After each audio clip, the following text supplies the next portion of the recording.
J'ai appelé mes parents pour leur annoncer la mort de mon mari. Ils m'ont répondu qu'il était occupé à la fête d'anniversaire de ma sœur. Quelques jours plus tard, ils sont venus réclamer 50% de l'héritage. Ma fille de 8 ans leur a donné une enveloppe et a dit « C'est pour ça que vous êtes venus, n'est-ce pas ?» Quand ils l'ont ouverte, leurs mains se sont mises à trembler. Je m'appelle Rachel Morgan, j'ai 32 ans, et mardi dernier, mon mari Kevin est mort d'une crise cardiaque foudroyante. Je suis encore sous le choc. Quand j'ai appelé mes parents, sanglotant de manière incontrôlable, ma mère m'a dit « Nous sommes en train de fêter l'anniversaire de Sophia, est-ce que ça peut attendre demain ?» Ma fille de 8 ans, Lily, et moi sommes restés assis seuls cette nuit-là, nous serrant l'une contre l'autre alors que notre monde s'effondrait. Je n'aurais jamais imaginé que ma famille nous abandonnerait dans nos heures les plus sombres, mais ce qu'ils ont fait ensuite était encore pire. Si vous avez déjà été trahi par votre famille au moment où vous en aviez le plus besoin, s'il vous plaît, dites-moi d'où vous regardez et abonnez-vous pour rejoindre d'autres personnes qui comprennent cette douleur. Kevin et moi nous sommes rencontrés pendant notre 2e année à l'université Northwestern. J'avais du mal avec l'économie, et il était le charmant chargé de TD qui restait après les cours pour m'aider à comprendre les courbes d'amortissement. Sa patience a été la première chose dont je suis tombé amoureuse, suivie de près par son rire contagieux et la façon dont ses yeux se plissaient au coin quand il souriait. Nous sommes sortis ensemble pendant toutes nos études, et il m'a demandé en mariage le jour de la remise des diplômes, cachant la bague dans l'étui de mon diplôme.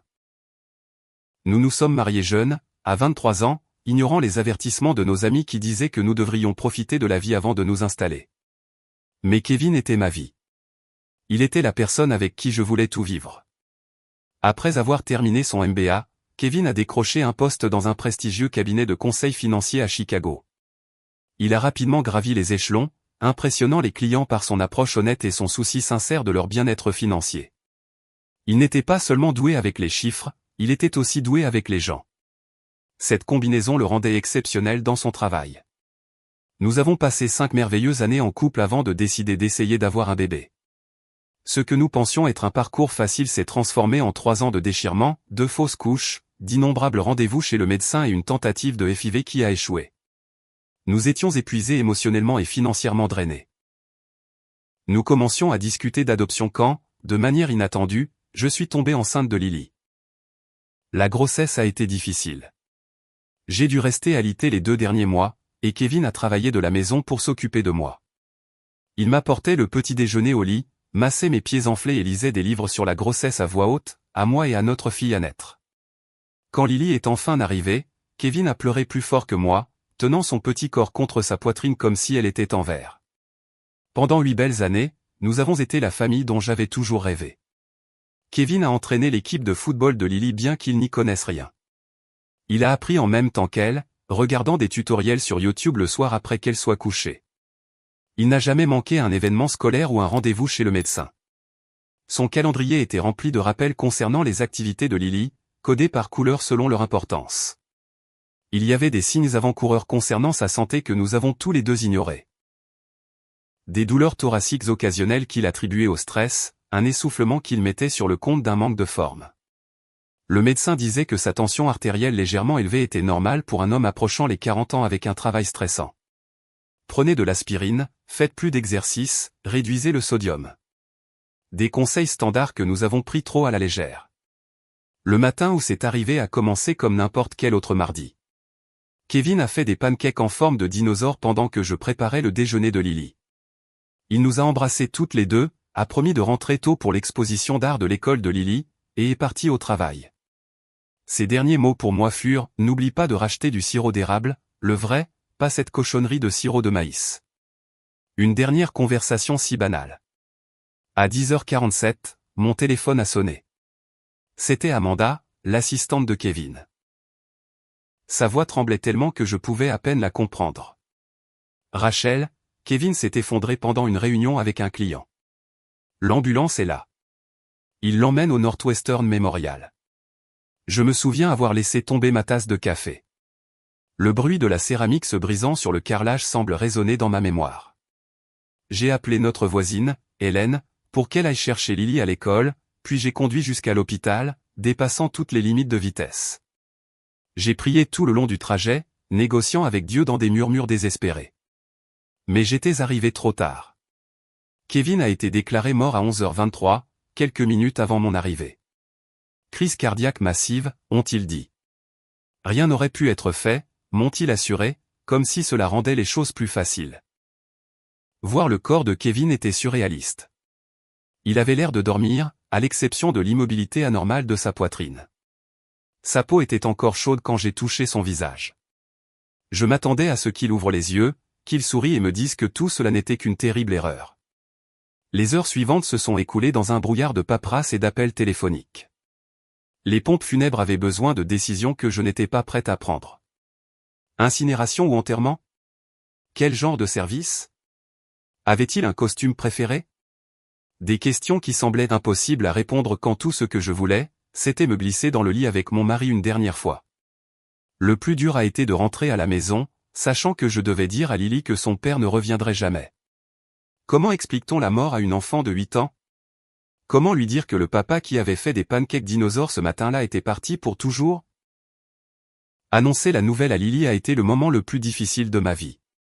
Quand elle est montée dans ma voiture après l'école, elle a immédiatement senti que quelque chose n'allait pas. Où est papa? Il a promis de venir à mon expo d'art ce soir, a-t-elle dit, son sac à dos serré dans ses petites mains.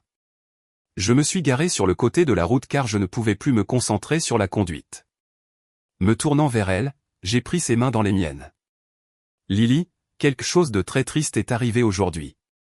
Papa est tombé très malade au travail, et son cœur a cessé de fonctionner. Son visage se crispa d'incompréhension. Les docteurs peuvent le réparer? L'espoir innocent dans sa question a brisé quelque chose en moi. Non, ma chérie. Quand le cœur de quelqu'un s'arrête de fonctionner complètement, les docteurs ne peuvent pas le réparer. Papa est mort aujourd'hui. Elle m'a dévisagé pendant ce qui a semblé une éternité, ses yeux bleus, si semblables à ceux de Kevin, traitant cette information incompréhensible. Puis elle a demandé, ça veut dire que papa ne rentrera plus jamais à la maison. Quand j'ai hoché la tête, incapable de parler à travers mes larmes, elle a poussé un hurlement qui ne semblait pas humain. C'était un cri primal, le son pur du cœur brisé d'un enfant. Elle s'est jetée dans mes bras, son petit corps secoué de sanglots. Je veux papa. S'il te plaît, je veux mon papa. Je ne pouvais rien faire d'autre que la serrer dans mes bras et pleurer avec elle, garée sur le bord de la route alors que la vie continuait tout autour de nous, inconsciente de notre monde brisé. Ce soir-là, après avoir finalement réussi à endormir Lily dans mon lit, serrant contre elle le t-shirt non lavé de Kevin pour se réconforter, tout le poids de ma perte m'a frappé. Je me suis assise par terre dans la salle de bain, la porte fermée pour que Lily ne m'entende pas, et je me suis complètement effondré.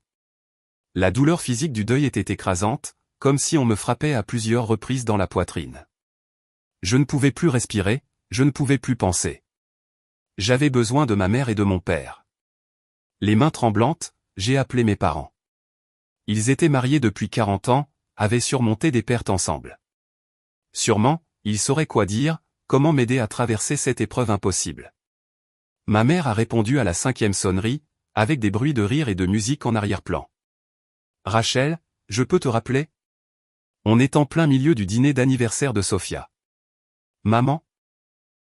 Ai-je suffoqué, à peine capable de former des mots à travers mes sanglots, Kevin est mort ce matin. Il a eu une crise cardiaque au travail. Il est parti. Il y eut une pause, et je l'ai entendu couvrir le téléphone pour dire quelque chose à quelqu'un. Quand elle est revenue, sa voix était un peu plus sombre, mais toujours distraite. Oh mon Dieu, c'est terrible.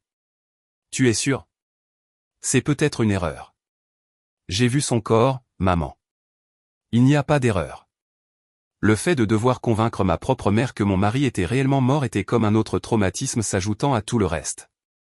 Eh bien, c'est un choc, mais ma chérie, nous sommes au milieu de la fête des 40 ans de Sophia. Tout le monde est là, nous avons les traiteurs. Peux-tu te débrouiller ce soir et nous passerons demain, quand les choses se seront calmées? Je n'en croyais pas mes oreilles. La fête d'anniversaire de ma sœur passait avant la mort de son beau-frère, avant le chagrin immense de sa fille et de sa petite-fille. Mon père a alors pris le téléphone. Rachel, c'est une nouvelle affreuse. Est-ce que la police d'assurance vie de Kevin était à jour? Tu sais, tu devrais appeler la compagnie dès demain matin. Pain, j'arrive tout de suite. Pain, qu'est-ce qu'on peut faire pour aider? Mais une question sur l'assurance vie alors que le corps de mon mari était à peine froid. Je n'arrive pas à croire que ce soit votre réponse, dis-je, la voix vide. Mon mari vient de mourir, Lily a perdu son père, et vous êtes à une fête. Rachel, dit mon père avec ce ton condescendant qu'il avait utilisé toute mon enfance, Sophia prépare cet anniversaire important depuis des mois. Tout le monde a pris des congés pour être là. On ne peut pas simplement partir. Sois raisonnable. Raisonnable. Comme si le deuil suivait des règles de raison. Oubliez que j'ai appelé, dis-je et je raccrochai. En quelques minutes, mon téléphone fut inondé de messages d'amis qui avaient appris la nouvelle d'une manière ou d'une autre. Brian, le colocataire de Kevin à l'université, ma collègue Jennifer, même mon ancienne amie de lycée, Taylor, à qui je n'avais pas parlé depuis des années. Tous offraient leurs condoléances, demandant ce qu'ils pouvaient faire pour aider. Des inconnus montraient plus de compassion que ma propre famille. Ma voisine Hélène est venue avec un gratin et s'est assise avec moi à la table de la cuisine pendant que j'essayais de faire une liste de personnes à prévenir. Elle a proposé de rester pour la nuit, mais j'ai refusé. J'avais besoin d'être seul avec Lily, de commencer à comprendre comment nous allions naviguer dans cette nouvelle et terrifiante réalité sans Kevin. Cette première nuit fut interminable. Lily a fait des cauchemars et n'arrêtait pas de se réveiller en appelant son papa. Je suis resté allongé à côté d'elle, lui caressant les cheveux et lui racontant des histoires sur Kevin, sur combien il l'aimait, sur combien il la trouvait courageuse. Finalement, elle est tombée dans un sommeil épuisé, mais je suis resté éveillé, fixant le plafond, l'absence de la chaleur de Kevin à côté de moi un vide insupportable. Le matin est arrivé, et avec lui, la réalisation écrasante que ce n'était pas un cauchemar dont je pouvais me réveiller. C'était notre vie maintenant. Une vie sans Kevin. Une vie où mes propres parents ne prenaient pas la peine de se montrer quand j'avais le plus besoin d'eux. Les funérailles de Kevin étaient prévues pour samedi, 4 jours après sa mort. Ces jours se sont écoulés dans un brouillard d'arrangements, de paperasse et de tentatives pour réconforter Lily tout en tenant à peine le coup moi-même. Mes parents ont appelé une fois, brièvement, pour demander à quelle heure commençait le service et s'ils devaient porter du noir ou si c'était une célébration de la vie, avec des tenues colorées. Ils n'ont pas offert d'aide pour l'organisation ni demandé comment Lily allait. Le jour des funérailles s'est levé, clair et ensoleillé, cruellement beau pour une occasion si sombre. Lily a insisté pour porter une robe bleue parce que, papa disait toujours que je ressemble à une princesse en bleu. Je l'ai aidé à se coiffer, lui faisant une petite tresse le long de la tempe comme Kevin le faisait pour les grandes occasions. Nous sommes arrivés au salon funéraire 1 heure en avance pour accueillir les gens. Les collègues de Kevin du cabinet financier sont arrivés les premiers, sombres dans leurs costumes noirs, beaucoup d'entre eux pleurant ouvertement. Ils avaient perdu non seulement un collègue, mais un ami. Chacun a pris le temps de parler à Lily, partageant de petites anecdotes sur son père qu'elle pourrait chérir plus tard. Mes parents et Sophia devaient aussi arriver tôt, mais ils ont envoyé un texto 20 minutes avant le début du service pour dire qu'ils étaient en retard à cause des embouteillages. Ils sont finalement entrés alors que les gens s'asseyaient, créant une petite agitation en trouvant les places au premier rang que j'avais réservées à la famille. Ma mère m'a serré brièvement dans ses bras, son parfum écrasant. La circulation était terrible, et Sophia a eu du mal à trouver quelque chose d'approprié à porter avec si peu de préavis. Si peu de préavis. Comme si la mort de Kevin était un dîner impromptu. Pendant le service, j'étais douloureusement consciente que Sophia consultait son téléphone, que mon père regardait sa montre, que ma mère tamponnait des yeux secs pour la forme. Pendant ce temps, les collègues de Kevin et nos amis étaient véritablement bouleversés, leur chagrin palpable et réel contrastant avec le détachement de ma famille. Le frère de Kevin, Marcus, montrait une véritable dévastation. Il était arrivé du Japon, où il enseignait l'anglais, quelques heures seulement avant le service. Il avait l'air épuisé et les yeux creusés, n'ayant clairement pas dormi pendant son voyage de 30 heures. Il s'est assis à côté de Lily, lui tenant la main pendant tout le service, leurs yeux bleus identiques remplis de larmes. Quand est venu le moment de l'éloge funèbre, je n'étais pas sûr de pouvoir le faire. Mes jambes semblaient de plomb alors que je m'approchais du pupitre. Mais j'ai regardé Lily, assise là, si courageuse et si petite dans sa robe bleue, et j'ai trouvé la force quelque part. J'ai parlé de la gentillesse de Kevin, de son intégrité, de son amour infini pour sa fille. J'ai parlé de ses blagues nulles qui nous faisaient gémir et rire en même temps, de sa haine irrationnelle de la coriandre et de sa défense passionnée du vrai sirop d'érable. De la façon dont il mettait toujours, la famille en premier. L'ironie amère de ces derniers mots ne m'a pas échappé alors que je jetais un coup d'œil à mes parents, qui rassemblaient déjà leurs affaires alors que je concluais, visiblement pressé de partir. Lors de la réception chez nous après, j'ai entendu mon père parler à mon oncle James près de la table des boissons. Kevin réussissait très bien dans ce cabinet, sur la voie pour devenir associé. L'assurance vie seule doit être substantielle, sans parler des investissements. Rachel sera à l'abri du besoin pour le reste de sa vie. Il m'a fallu toute ma volonté pour ne pas le confronter sur le champ, pour ne pas lui demander comment il pouvait penser à l'argent le jour où nous enterrions mon mari. Mais j'étais trop épuisé émotionnellement, trop concentré sur Lily pour faire une scène. Ma mère et Sophia n'ont quasiment pas aidé à la réception, laissant la plupart du travail aux femmes des collègues de Kevin et à mes amis. Elles se sont assises dans le salon, acceptant les condoléances comme si elles étaient les principales personnes en deuil, tandis que je me déplaçais dans ma propre maison comme un fantôme, remerciant machinalement les gens d'être venus, acceptant des plats que je ne mangerais jamais. Pendant ce temps, les parents de Kevin, bien que dévastés par la perte de leur fils unique, étaient des modèles de soutien sincères. Sa mère, Diana, s'est occupée de Lily pendant la réception, s'assurant qu'elle mangeait et la protégeant des invités bien intentionnés mais envahissants. Son père, Robert, a discrètement organisé le nettoyage après, restant jusqu'au départ du dernier invité. Le contraste entre la famille de Kevin et la mienne était saisissant et douloureux. En voyant mes beaux-parents se soutenir mutuellement dans leur chagrin tout en trouvant la force de nous soutenir, Lily et moi, j'ai ressenti l'absence de ce même amour de la part de mes propres parents comme une blessure physique. Le testament de Kevin avait été brièvement mentionné lors d'une conversation avec le directeur des pompes funèbres, mais je ne supportais pas encore de penser aux questions juridiques. Thomas, l'ami de Kevin de la fac de droit qui s'était occupé de notre planification successorale, a gentiment suggéré d'attendre une semaine ou deux avant de discuter des détails. Il n'y a pas d'urgence, m'a-t-il assuré. Tout est en ordre, et toi et Lily êtes bien protégés. Kevin s'en est assuré. Alors que la maison se vidait enfin de ses invités, mes parents et Sophia ont rapidement trouvé des excuses pour prendre la route avant la nuit. Ils sont partis avec des étreintes superficielles et des promesses d'appeler bientôt. Ils n'ont pas proposé de rester pour aider à nettoyer, n'ont pas demandé si Lily et moi voulions de la compagnie, n'ont pas reconnu que ce serait notre première nuit après avoir officiellement dit au revoir à Kevin. Au lieu de cela, Marcus et les parents de Kevin sont restés. Diana a préparé la chambre d'amis pour les parents de Kevin et le canapé pour Marcus. Nous serons juste là si tu as besoin de quoi que ce soit pendant la nuit, m'a dit Diana en me serrant fort dans ses bras. Tu n'es pas seule, Rachel, souviens-t'en. Mais alors que j'étais allongé dans mon lit cette nuit-là, écoutant la douce respiration de Lily à côté de moi, je ne pouvais m'empêcher de sentir que, d'une manière cruciale, j'étais très seul. Les personnes qui auraient dû être ma première ligne de soutien, mon roc en temps de crise, s'étaient révélées indignes de ce rôle. 2 semaines après les funérailles, j'étais assise à la table de la cuisine, essayant de déchiffrer notre situation d'assurance maladie, quand la sonnette a retenti. Lily était à l'école, sa première semaine de retour depuis la perte de son père. Les enseignants la surveillaient de près et m'envoyaient des nouvelles régulières, ce dont j'étais reconnaissante.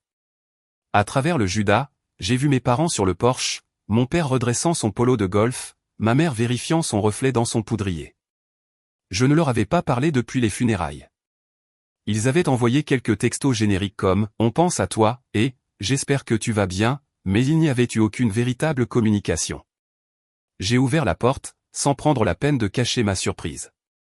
Je ne savais pas que vous veniez. Nous pensions passer voir comment toi et Lily vous allez, a dit ma mère en me dépassant pour entrer dans la maison. Elle est à l'école ?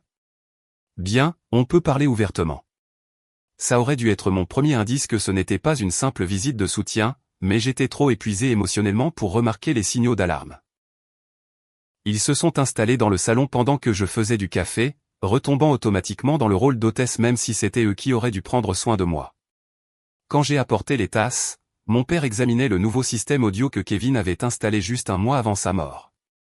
Belle installation, a-t-il commenté en passant la main sur les enceintes. Kevin avait bon goût en électronique.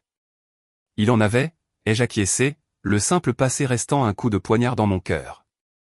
Après quelques minutes de conversation gênée sur l'école de Lily et le club de jardinage de ma mère, mon père s'est éclairci la gorge comme il le faisait toujours avant de discuter de sujets sérieux. Rachel, nous voulions te parler de ta situation, a-t-il commencé, posant sa tasse de café précisément sur un sous-verre. Ma situation ? Ta situation financière, a précisé ma mère, échangeant un regard avec mon père. Maintenant que tu t'adaptes à la vie sans Kevin. Je les ai regardés, ne comprenant pas d'abord où ils voulaient en venir. Je ne suis pas sûr de comprendre. Kevin nous a laissés bien protégés. Oui, eh bien, c'est de ça que nous voulions discuter, a dit mon père en se penchant en avant. Ta mère et moi vieillissons. Notre fonds de retraite a subi des pertes lors de la dernière crise du marché, et avec les coûts des soins de santé. L'insinuation est restée en suspens un instant avant que je ne comprenne. Vous êtes en train de me demander de l'argent? Maintenant? Ma mère a eu la décence d'avoir l'air un peu gênée, mais mon père a insisté. Nous pensions que, vu la position de Kevin au cabinet et sa police d'assurance vie, tu serais peut-être en mesure d'aider. La famille, après tout. Nous sommes tes parents. L'audace de leur demande m'a laissé momentanément sans voix. Mon mari n'était même pas froid dans sa tombe, et ils étaient là, la main tendue. À combien pensez-vous, ai-je demandé, la voix plate. Mon père, manquant apparemment complètement mon ton, s'est éclairci. Eh bien, nous pensions que quelque chose de substantiel serait logique. Peut-être 50% de la somme de l'assurance vie. Ça sécuriserait notre retraite et laisserait beaucoup pour toi et Lily. 50% du soutien de votre fille veuve, pour sécuriser votre retraite, ai-je répété lentement, m'assurant de bien comprendre. La fille que vous n'avez pas pris la peine de réconforter quand son mari est mort parce que vous étiez à une fête d'anniversaire? Ma mère a tressailli, mais mon père est resté imperturbable. Rachel, il n'y a pas besoin d'être émotive à ce sujet. C'est juste de la planification financière pratique. Et nous sommes venus aux funérailles. Quelle générosité de votre part d'assister aux funérailles de mon mari, ai-je dit, la voix dégoulinant de sarcasme. Nous t'avons élevé, Rachel, intervint ma mère. Nous avons payé tes études universitaires. Nous avons aidé avec l'acompte de ta première maison. Je pense que nous méritons une certaine considération maintenant que tu as touché de l'argent. Touché de l'argent? Mon mari est mort, je criais maintenant, toute la blessure et la rage des 2 dernières semaines bouillonnant. Je n'ai pas gagné au loto, j'ai perdu l'amour de ma vie, le père de mon enfant, et vous traitez ça comme si j'avais touché le jackpot.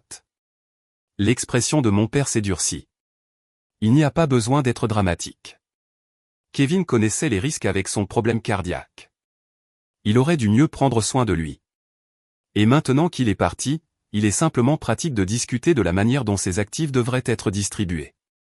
La famille doit aider la famille. À cet instant, alors que mon père a nonchalamment reproché à Kevin sa propre mort tout en essayant d'en profiter, quelque chose s'est brisé en moi. Le chagrin qui m'avait laissé passive et engourdie pendant 2 semaines s'est soudainement cristallisé en une clarté tranchante comme un rasoir. Sortez, ai-je dit doucement. Rachel, sois raisonnable. A commencé ma mère. Sortez des chez moi, ai-je crié, la force de ma colère me propulsant physiquement sur mes pieds.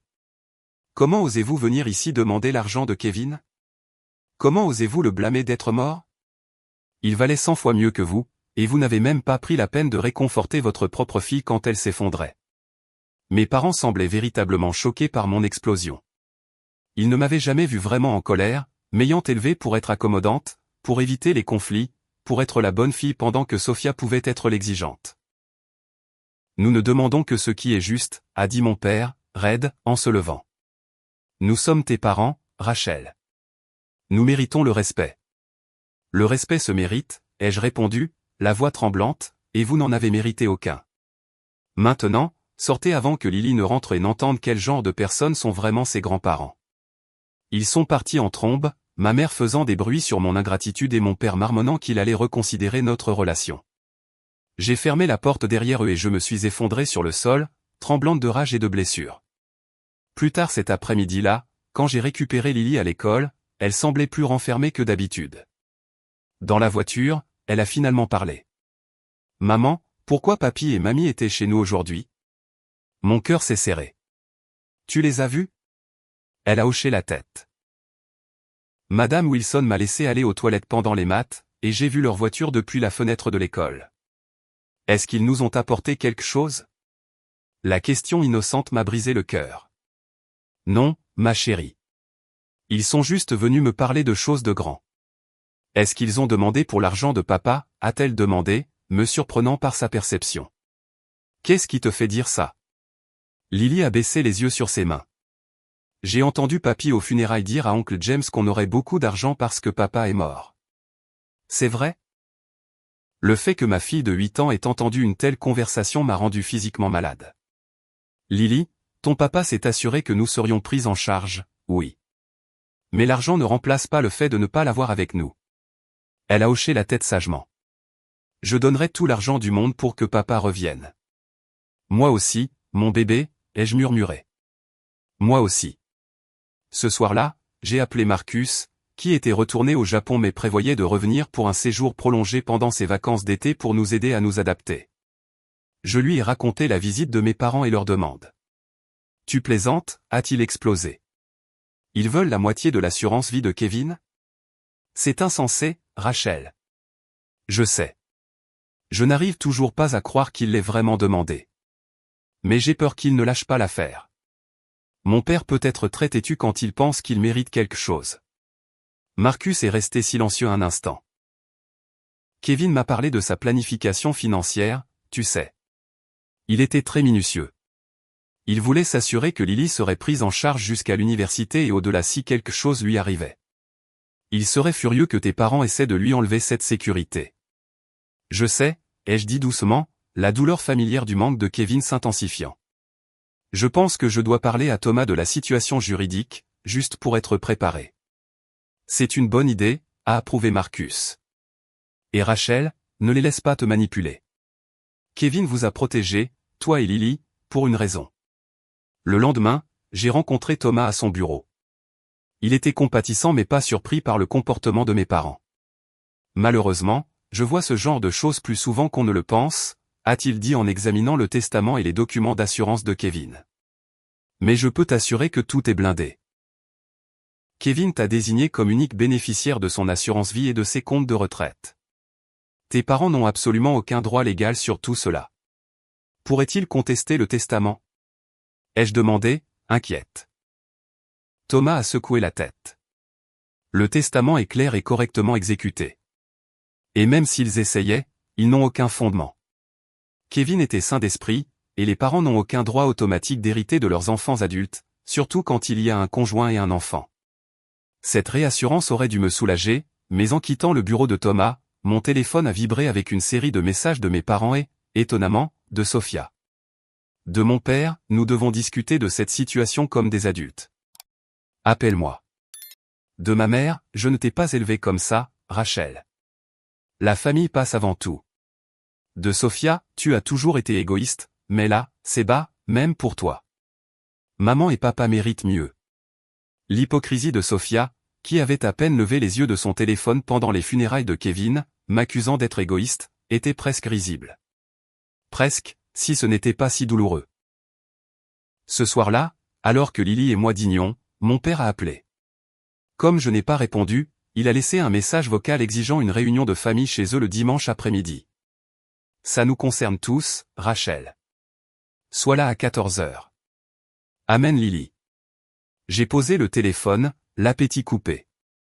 Impliquer Lily dans cette situation sordide était la dernière chose que je voulais. Mais peut-être était-il temps de tout mettre à plat, de rompre définitivement si nécessaire. Avec l'assurance de Thomas sur les aspects juridiques, je me sentais plus confiante pour tenir bon.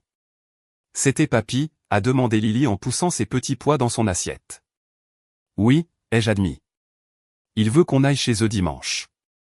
Lily est restée silencieuse un instant, puis a demandé, on est obligé d'y aller? Le fait que ma fille, qui avait autrefois adoré rendre visite à ses grands-parents, semble maintenant réticente en disait long. Je pense qu'on devrait, ai-je dit prudemment. Parfois, il est important d'affronter directement les situations difficiles. Elle a hoché la tête, un air de détermination traversant son visage qui me rappelait douloureusement Kevin. D'accord. Mais est-ce que je peux apporter quelque chose avec moi? J'ai une idée. Quel genre d'idée, ai-je demandé, curieuse de son intensité soudaine. Juste quelque chose que papa m'a appris sur la façon de se défendre, a-t-elle dit de manière énigmatique. Je peux utiliser l'ordinateur après le dîner?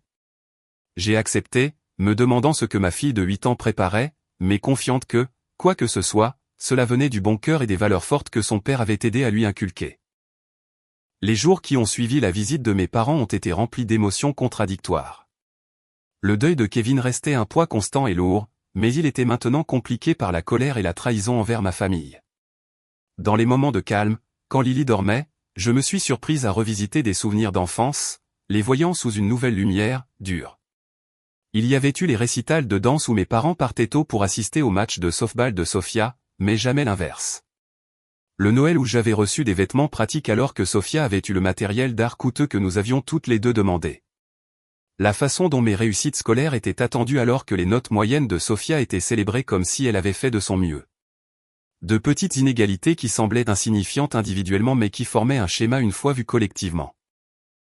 J'ai appelé Amanda, l'assistante de Kevin, qui était devenue une amie dans les semaines suivant sa mort. Est-ce que je réagis de manière excessive, lui ai-je demandé après lui avoir expliqué la demande de mes parents. Est-ce normal de ressentir autant de colère, ou est-ce juste le deuil qui aggrave tout? Rachel, a-t-elle dit fermement, si mes parents m'avaient fait ça, ils seraient morts pour moi. Ce qu'ils ont fait est plus qu'inapproprié, c'est cruel. Sa validation m'a aidé, tout comme une longue conversation avec Marcus ce soir-là. Il prévoyait de prendre un congé sabbatique de son poste d'enseignant pour venir rester avec nous pendant quelques mois, une gentillesse qui m'a fait pleurer. Kevin m'a fait promettre, a-t-il expliqué. Il y a des années, quand tu étais enceinte de Lily, il m'a fait jurer que si quelque chose lui arrivait, je serais là pour vous deux. J'ai l'intention de tenir cette promesse. Le contraste entre la loyauté de Marcus envers les souhaits de son frère et le comportement de mes propres parents n'aurait pas pu être plus frappant. Pendant ce temps, Lily était exceptionnellement concentrée sur un projet sur lequel elle travaillait dans sa chambre, penchée sur son bureau avec des crayons de couleur et du papier. Quand je lui ai demandé ce qu'elle faisait, elle a juste souri de manière mystérieuse et a dit « quelque chose d'important pour dimanche ». Samedi, j'ai décidé d'examiner plus attentivement les documents financiers de Kevin, voulant être pleinement informé avant la confrontation avec ma famille. Kevin avait été méticuleux avec nos finances, gardant tout organisé dans un classeur de bureau à la maison. En parcourant les dossiers, j'ai trouvé une enveloppe scellée avec mon nom dessus, de l'écriture de Kevin. Les mains tremblantes, je l'ai ouverte pour trouver une lettre datée de seulement 3 mois plus tôt, à peu près à l'époque de son dernier examen physique. Ma très chère Rachel, commençait-elle, si tu lis ceci, cela signifie que les inquiétudes du médecin concernant mon cœur étaient plus sérieuses que je ne les laissais paraître. Je ne voulais pas t'inquiéter, mais j'ai mis à jour notre testament et nos polices d'assurance, juste au cas où. Tout te revient, avec des dispositions pour l'éducation et l'avenir de Lily. Utilise-le bien, vis pleinement, et sache que ma plus grande joie a été d'être ton mari et le père de Lily. Je me suis effondré en sanglots, à la fois dévasté qu'il m'ait caché ses problèmes de santé et profondément ému par sa prévoyance et son attention. Kevin avait su qu'il y avait un risque et s'y était préparé tout en essayant de m'épargner l'inquiétude. C'était si typique de lui, à la fois frustrant et aimant. La lettre continuait avec des instructions spécifiques sur les polices d'assurance et les investissements, mais incluait également un paragraphe qui a attiré mon attention. J'ai créé une fiducie distincte pour Lily qui ne peut être consultée qu'à ses 25 ans, sauf pour les frais d'éducation.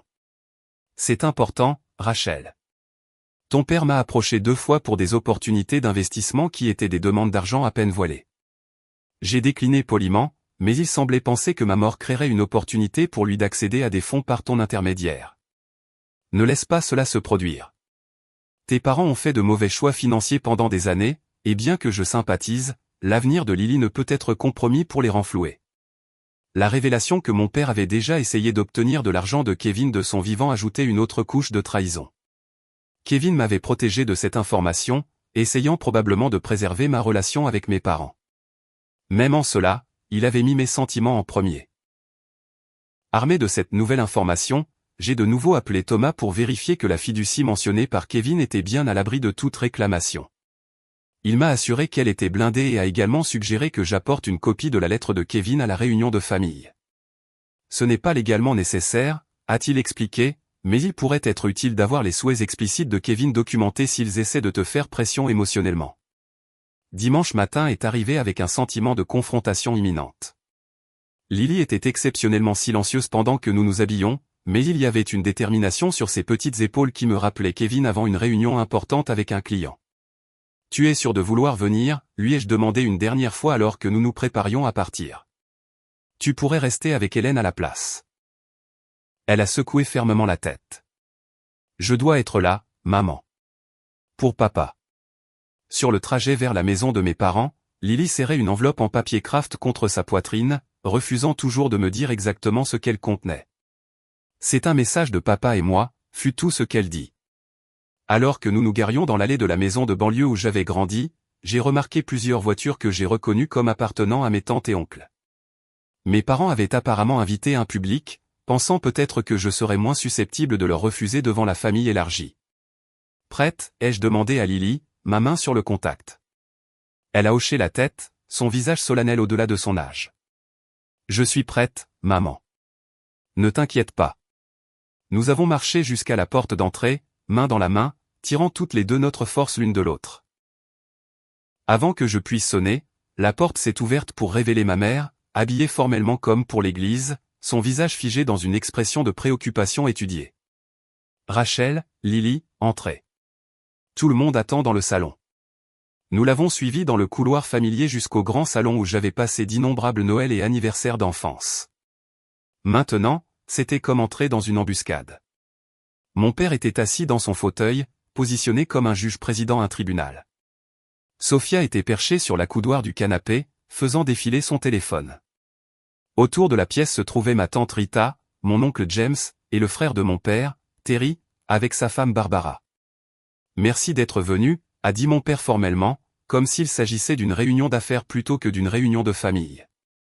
Nous avons des questions importantes à discuter. Je suis resté debout, gardant Lily près de moi. Avant de commencer, je veux être clair. Quoi que vous ayez à dire, vous pouvez le dire devant Lily. Elle a le droit de savoir ce qui se passe dans sa famille. Ma mère a froncé les sourcils. Rachel, ce n'est guère une conversation appropriée pour un enfant. Si ce n'est pas approprié pour elle de l'entendre, alors ce n'est pas approprié pour vous de le demander, ai-je répondu d'un ton égal. Cela concerne aussi son avenir. Mon père s'est éclairci la gorge. Très bien. Allons droit au but. Ta mère et moi avons discuté de la situation financière de la famille. Comme tu le sais, nous t'avons considérablement aidé tout au long de ta vie, des frais de scolarité à la compte de ta première maison. J'ai réprimé la réplique qu'ils avaient payé moitié moins pour mon éducation que pour l'école d'art de Sophia, qu'elle n'a jamais terminée. Ce n'était pas le moment pour de vieux griefs. Nous pensons, a-t-il poursuivi, que compte tenu de l'aubaine substantielle que tu as reçue suite au décès de Kevin, il est juste que tu aides la famille en retour.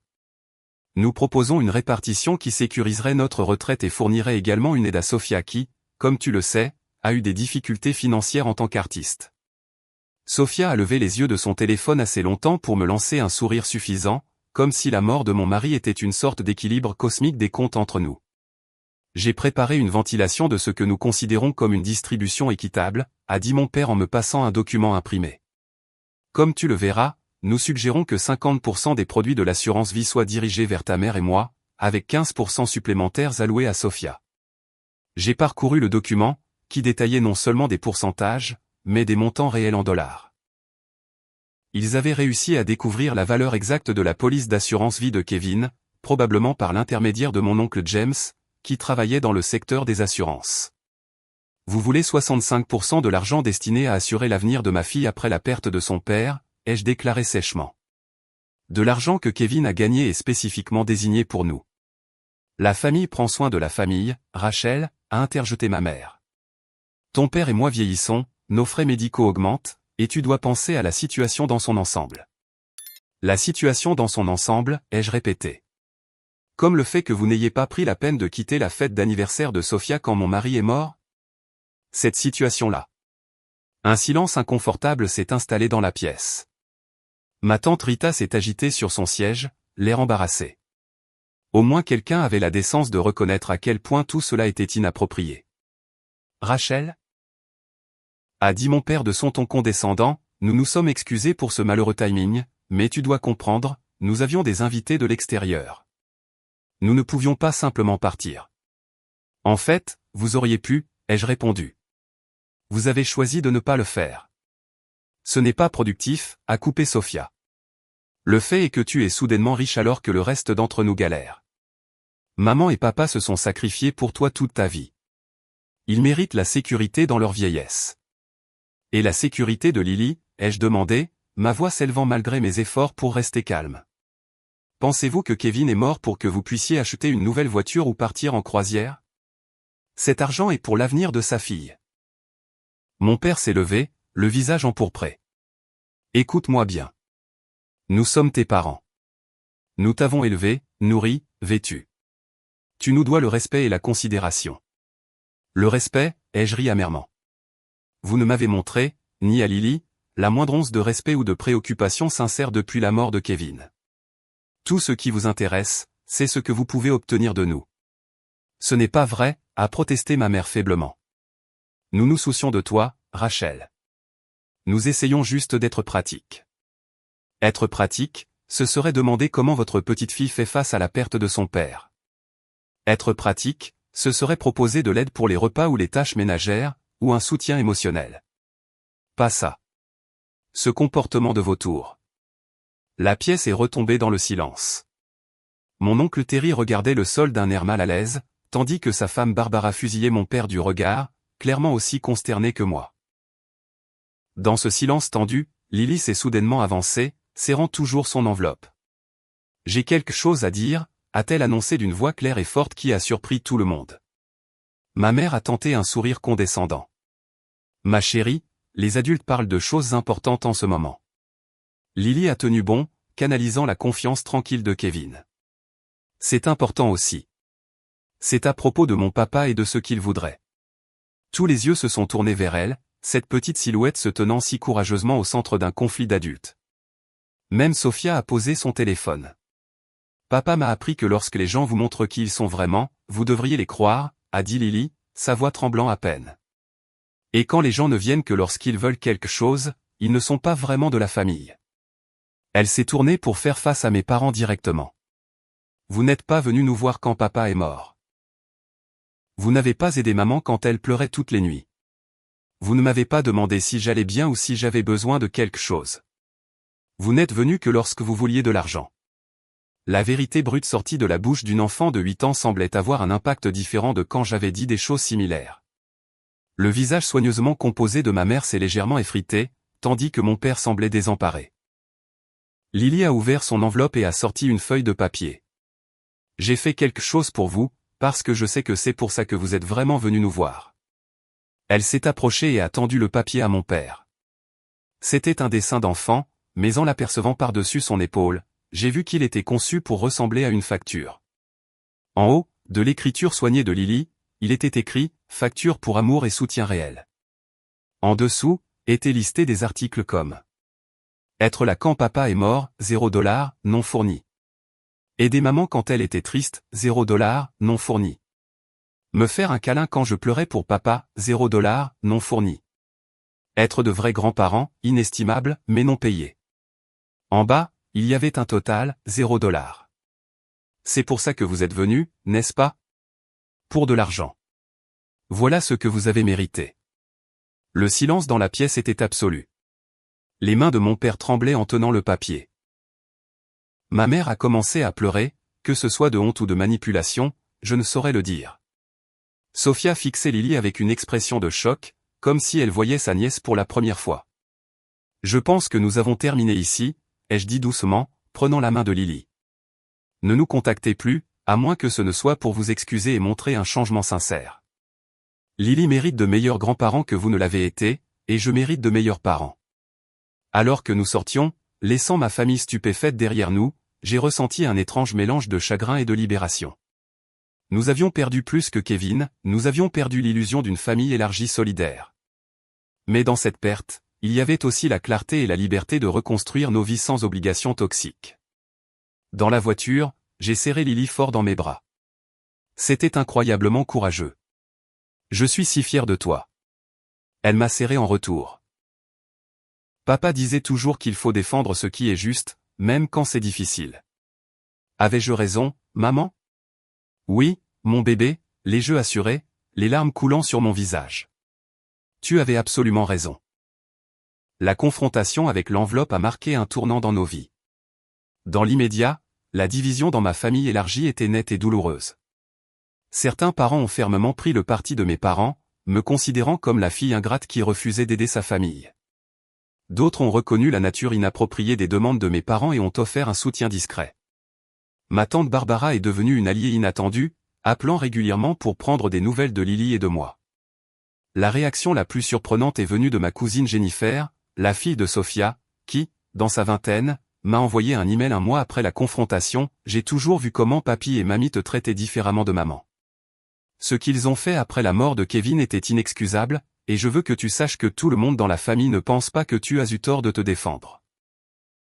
Mes parents ont d'abord réagi à cette coupure par une campagne de manipulation.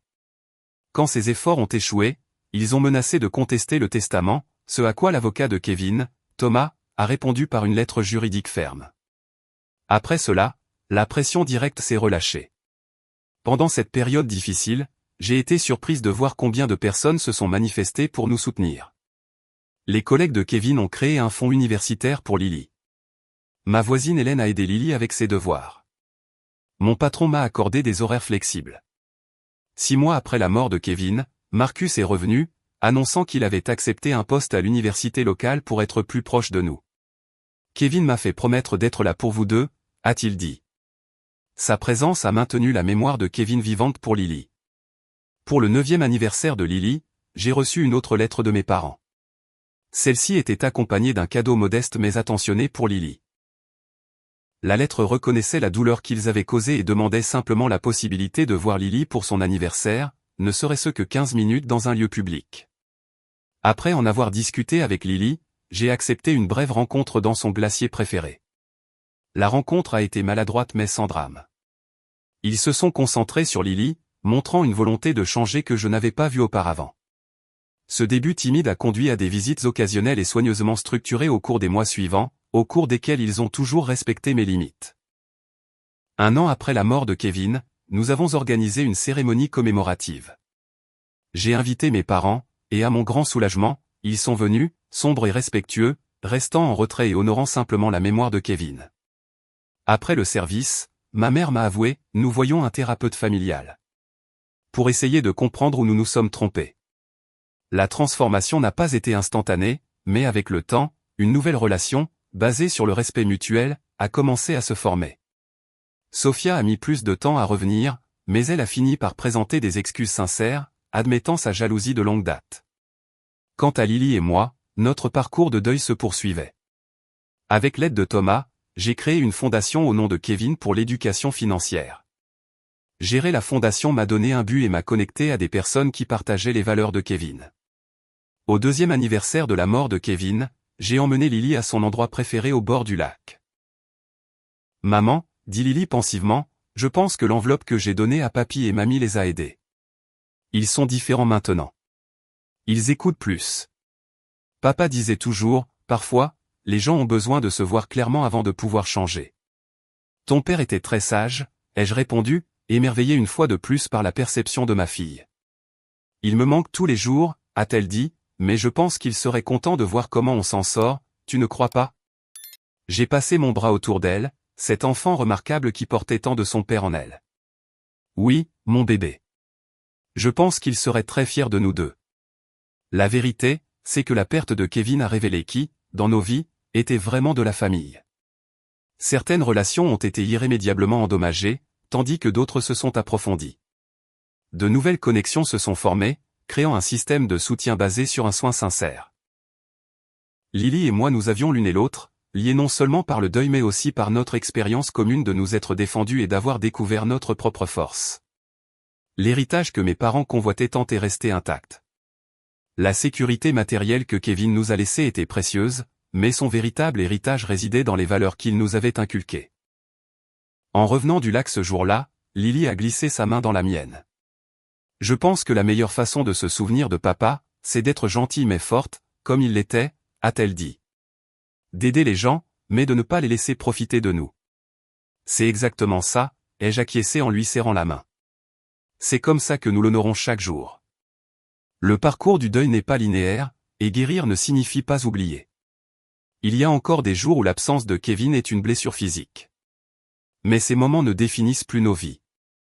Au lieu de cela, nous avons appris à le porter en nous. La famille qui a émergé de notre perte n'est pas celle que je m'attendais à avoir, mais elle est construite sur des fondations de soins et de respect sincère, plus fortes pour avoir été mises à l'épreuve. Si vous avez déjà connu la trahison familiale pendant un deuil ou si vous avez dû vous défendre contre ceux qui auraient dû vous soutenir, j'espère que notre histoire vous rappelle que vous n'êtes pas seul. Parfois, les limites les plus difficiles à établir sont avec les personnes que l'on nous a appris toute notre vie à accommoder. Mais se protéger, soi et ceux qui dépendent de nous, n'est pas égoïste. C'est nécessaire. N'hésitez pas à partager vos expériences dans les commentaires si vous vous sentez à l'aise. Aimez et abonnez-vous si cette histoire a résonné en vous, et souvenez-vous que la famille se définit par l'amour et le respect, pas seulement par les liens du sang. Merci d'avoir écouté notre parcours, et je vous souhaite la force d'honorer votre propre valeur dans toutes vos relations.